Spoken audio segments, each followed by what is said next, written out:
Good morning, beloved community. How are you today? Yeah, shiny, bright and shiny. We like bright and shiny, right? I'm good today. I took a day off yesterday. Yay. I know, right? I hadn't taken a day off since the January 1st. I feel bright and shiny today. Thank you for that. Gail walked in and was it you? How are you today? And I started singing, I'm alive, alert, awake, enthusiastic. I'm alive, alert, awake, enthusiastic. Do you know the song? I'm alive, alert, awake. I'm awake, alert, alive. I'm alive, alert, awake, enthusiastic. When I was a kid, the minister in the Unity Church would play that on the organ and we'd all sing along. And then he would play it faster and faster and faster and faster and faster till we were all laughing hysterically. That's how we started our service. And that's kind of how I feel today. It's like, I got a moment to disconnect my brain and just be. Just be.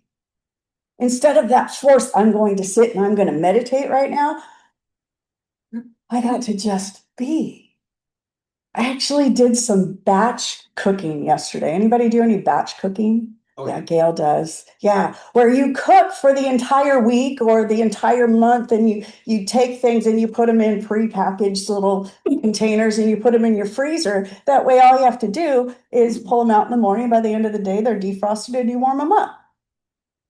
And you warm them up. And I was thinking about one of our friends, one of our members, Martha Buquin, because Martha's having surgery on her foot. And I said to her the other day, how can I support you? And she said, oh, I've got all my friends. I got everybody jumping in, everybody's doing things. And I said, how about some pre-packaged homemade meals? And she said, yes, I would love that. So I was thinking about her yesterday as I was doing this. And what happened was I started to cook from a place of joy and love. Because it wasn't just about me. It was about my community. It was about my friend.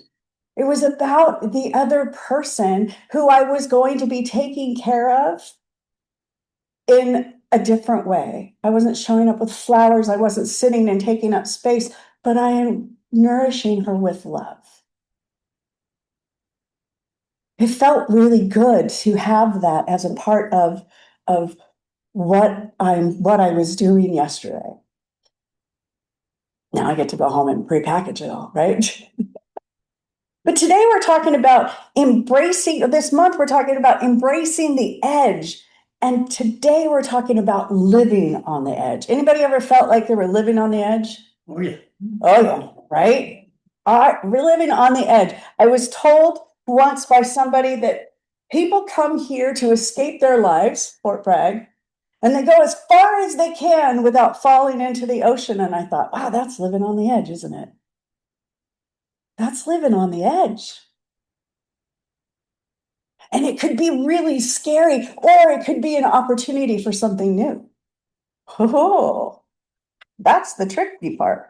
So as we talk about this month, we're going to be talking about exploring what it means to embrace the edge. And again, today we're going to turn it inward with living on the edge. So this is our contemplative question for the day, one that many of us know very well, this question, and it is this: where am I being invited to stretch beyond self-judgment into deeper self-acceptance? Bless you. Because the edge is not a limit. The edge is a doorway.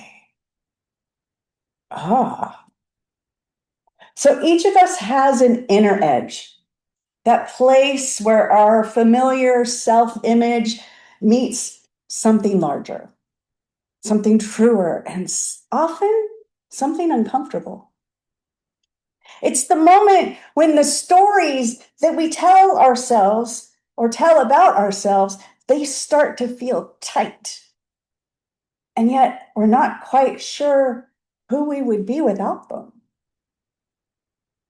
Right? We are our stories. We are the stories that we tell ourselves. The edge often shows up as friction. It shows up as self-criticism and doubt, and the sense that we should be further along by now. Howard Thurman names this inner tension with great honesty. This is what he writes. Fierce indeed is the grip by which we hold on to our lives as our private possession. Again and again, the process repeats itself, wearing down the walls that shut us in. I'll read it again. Fierce indeed is the grip by which we hold on to our lives as our private possession. Again and again, the process repeats itself, wearing down the walls that shut us in. This is from his book, The Inward Journey, and we're going to be quoting The Inward Journey, a lot this month. We stretch into something beyond ourselves, a new insight, a deeper love, a wider sense of life. We stretch into that, and then we hurry back to what's known, right? So we do this little stretch, and then we go back to what we know. Living on the inner edge means noticing that impulse to return back without judging it, and gently asking, what might be possible if I stayed here a little longer at that stretch point? What is possible if I stayed here instead of running back to what I know? Science of Mind offers a powerful reorientation at this inner edge. So Ernest Holmes reminds us that human standards are always shifting, changing with the culture, circumstances, and comparison, right? But spirit operates from a very different place. Ernest wrote this: the standard of spirit is ageless, changeless, unvarying. It is perfection, nothing less. Spirit knows only the perfect and knows nothing of the imperfect. Spirit only knows the perfect. It doesn't know anything of the imperfect. This is not an invitation to deny our struggles or to pretend like we have it all together, right? It's an invitation to stop using imperfection as our identity. Stop using imperfection as your identity. Living on the inner edge is the willingness to see ourselves through the lens of divine wholeness. Even when our experiences may feel messy or incomplete. It's remembering that our spiritual nature is not something that we earn, it's something that we awaken to. It's already there, right? So at the inner edge, self-judgment often appears first. But what if judgment wasn't a failure? What if it's simply a sign that we've reached that edge of growth, that threshold of growth?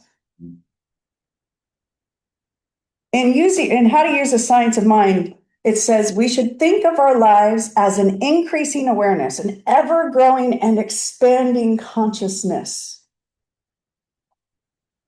Growth doesn't happen through harsh assessment. It happens through curiosity and compassion and willingness. There's this quote. Abraham Joshua Heschel said, "Wonder rather than doubt is the root of knowledge." Wonder rather than doubt is the root of knowledge.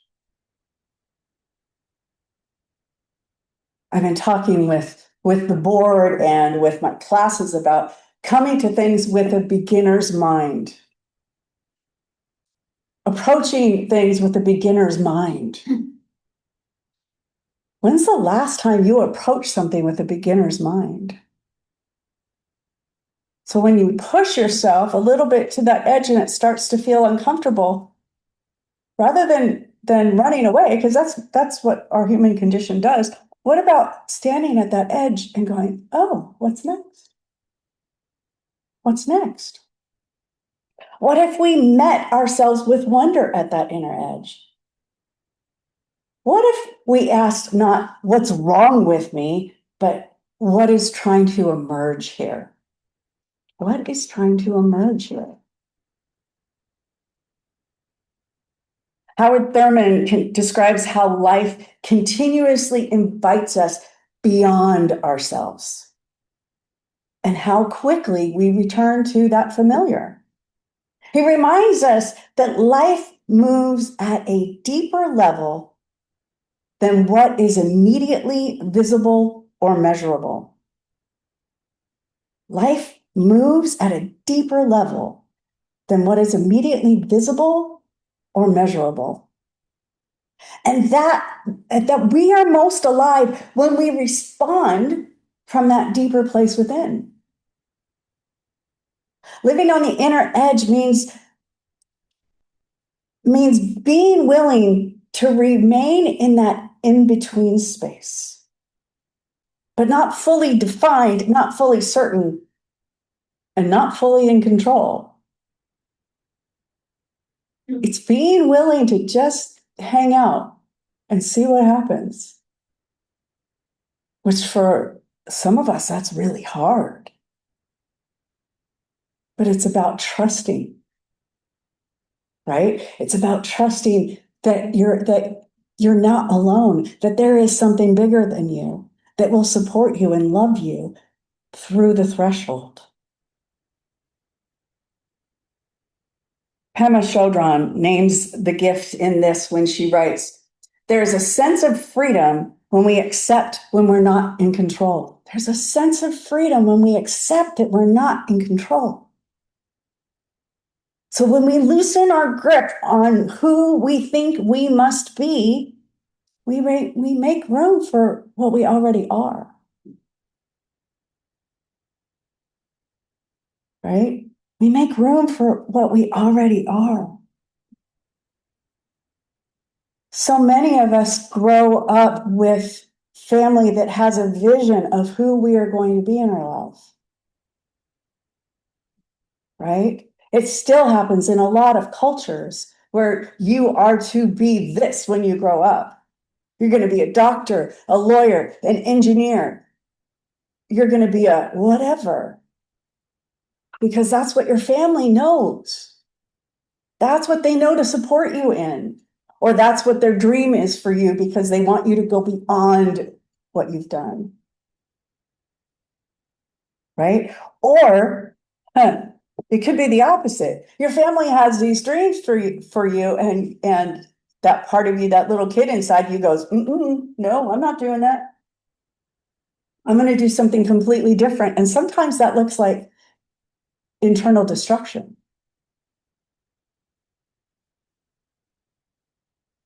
And then we have to reconcile ourselves with that. So it's about loosening that grip, letting go, dropping our shoulders a bit. I don't have to be what I think I'm supposed to be. Science of Mind says on page 34, there is that within every individual which partakes in the nature of the universal wholeness. Since it partakes of the nature of the divine being, we are divine. What Ernest is saying, that there is a part in all of us that dances with the nature of universal wholeness. There's a part of us that knows that.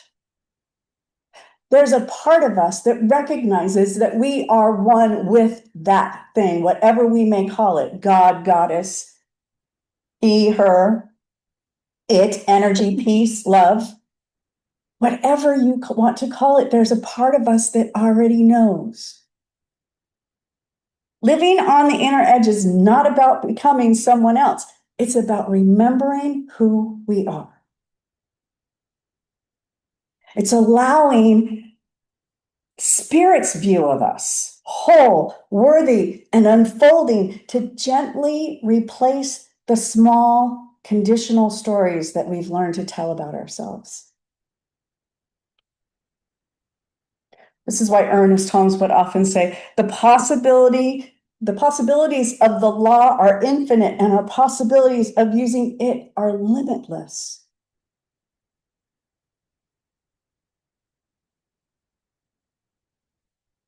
I love that. Living on the inner edge is not about becoming someone else. When I was a little girl, I loved the Brady Bunch. I loved it. Even when they had their battles within that time frame of, what was that, a half-hour show, I think, they would work it out, and everybody would be happy and love each other at the end. And in my mind, that was my family. And I skipped along like, I'm living the Brady Bunch happy life. Even my vacuum is called Alice. Alice was the housekeeper in the Brady Bunch, if you don't know. So the Brady Bunch still lives on in my life. But when my family unit broke apart, I did too. I did too. Like, wait, what do you mean my family unit is not the Brady Bunch? Never mind that they both had previous spouses and they both had kids with those previous spouses and came together. What do you mean my life isn't perfect? I retreated into all of that negative that I had said to myself or heard or decided, and I lived there for a while. It was really uncomfortable. He was coming into these rooms, coming in and hearing religious science ministers telling me that I could actually shift my future. I will never, ever forget walking back into a religious science church and hearing the minister. She was standing on the pulpit pretending, actually, I think she had a golf club, but she didn't have a ball. And she was pretending or talking about how, as she was swinging for this to hit this ball, she was already imagining where it was going. And so what did she want that ball to be in her life? Did she want it to be joy, happiness, or did she want it to be failure and sadness? She said, no, I want it to be happiness. I want it to be freedom. I want it to be joy. And so as she was telling us this story, she was pulling back and saying, this is where I'm affirming all of these things so that when I follow through with it, it goes into my future. That's where I'm headed. That's where I'm going. That lesson never left me. When I'm sitting on the edge, that's my opportunity to claim what I want in life. To claim what we want in our lives. So living on that inner edge, it's not reckless, it's courageous. It's the quiet bravery of meeting ourselves with compassion instead of critique. So this week, when self-judgment arises, take a breath and ask yourself this very important question. What is the truth behind this judgment? And then maybe offer yourself a gentle affirmation. I'm whole. I'm enough. I am loved. See, each small act of self-acceptance is a step across that threshold. Each moment of compassion loosens the walls that once confined us. May we meet our inner edge with courage, curiosity, and compassion. May we soften our grip on who we think we are. and welcome home who we truly are. Let's pray, shall we?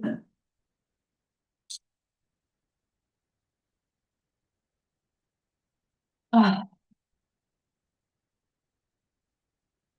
am whole. I am enough. I am loved. I am whole. I am enough. I am loved. You are whole. You are enough. You are loved. We are whole. We are enough. We are loved because we know that we are spirit as form showing up to experience itself as only it can do as each one of us. We know that there is no place where it stops and we start. There is no judgment. There is nothing saying that we're not worthy. It is. It knows only the good. And it recognizes us for the absolute love that we are, the wholeness that we are. And knowing this to be true, I know for each person hearing this, every person that is in need of this, anyone who is open to the truth, I offer this, and I know that we are absolute abundance showing up in form, that we are perfect love, perfect health, perfect life, that we are peace and compassion. We are connected. We are oneness. We are indeed brothers and sisters. We are indeed connected with the world around us. We are powerful in our knowing that this is not only true for us, but for everyone. And so anyone who is looking for abundance, in whatever form that may look at, I'm claiming and knowing that it is theirs now. For anyone who is looking for love in any of its form, I'm knowing and claiming that it is yours now. For anyone who is looking for joy and peace, beauty and passion, I'm knowing that that is yours now.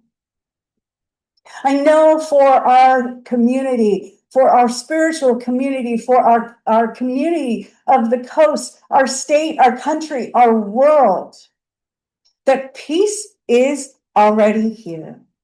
That joy is already here, that love is already here. And the possibility of opening to it is endless.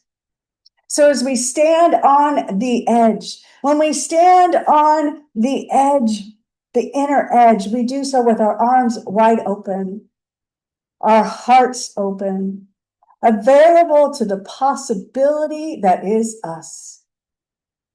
And I'm so grateful for this awareness. I'm so grateful for this knowingness. I am grateful for each and every person that is willing to say yes.